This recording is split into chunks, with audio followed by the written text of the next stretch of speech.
Hola, en aquest vídeo veurem un exemple de l'algoritme d'exploració de graf al BCS. Per això partirem d'un graf qualsevol, en aquest cas un arbre, on els nodes estan etiquetats amb lletres de l'abecedari. I a la part de l'esquerra del nostre vídeo tenim l'algoritme del BCS de les transparències.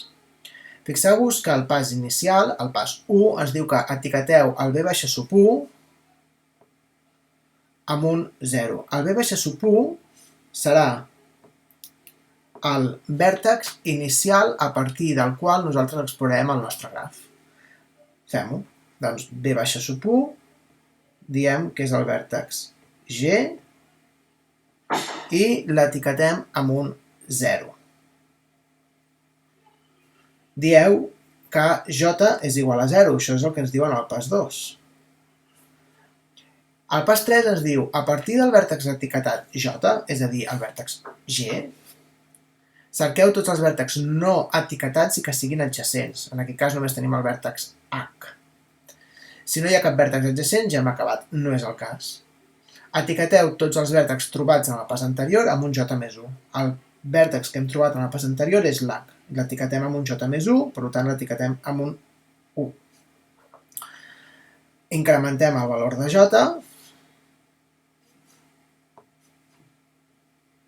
i tornem al pas 3. En el pas 3 ara ens diu que fem el mateix a partir del vèrtex etiquetat amb J igual a 1, cerqueu tots els vèrtexs no etiquetats i que siguin adjacents, en aquest cas el vèrtex E. Cas que no hi hagués cap, aturaríem l'algoritme i l'etiquetem amb un J més 1. Molt bé, doncs l'etiquetem amb un 2. Quin? A l'E. Fixeu-vos que el que estem fent cada vegada és etiquetar amb un valor J més 1 tots els vèrtexs adjacents que no estan etiquetats. Aleshores, en el següent pas, en l'E, el que faríem és, una altra vegada, tornaríem a incrementar el valor de J amb un 2, etiquetaríem amb un 3 els vèrtexs adjacents aquells que estan etiquetats amb un 2, és a dir, en aquest cas a l'F i a l'A. Com que hi ha vèrtexs etiquetats amb un 3 que encara no estan etiquetats, continuem amb l'algoritme. J és igual a 3. Etiquetem ara amb un 4 el D i el B. Sí?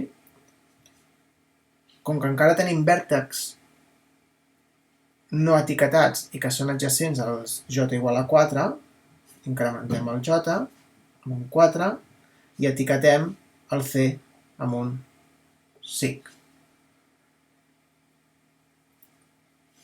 Incrementem el valor de J a 5 i ara ens trobem en aquest pas d'aquí. Diu, a partir del vèrtex etiquetat J, del 5, cerqueu tots els vèrtexs no etiquetats adjacents. No hi ha vèrtexs no etiquetats adjacents. Si no n'hi ha cap, ja hem acabat. En aquest cas, ja hem acabat l'exploració del nostre graf. Quin és l'ordre en què hem explorat els nodes? Doncs, a l'ordre d'exploració del nostre graf, del BCS, seria: primer hem explorat el node G, que era l'inicial. A continuació, tots aquells etiquetats amb J igual a 1, és a dir, a l'H. Després, els etiquetats amb J igual a 2, a l'E. Després, els etiquetats amb J igual a 3. En aquest cas tenim dues opcions, a l'F i a l'A. Nosaltres considerem que primer explorarem els que estan etiquetats amb una etiqueta per ordre alfabètic. És a dir, primer explorem a l'A i després explorem el F.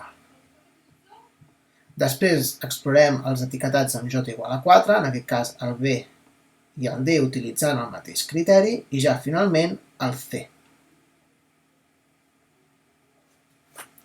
D'acord? Molt bé.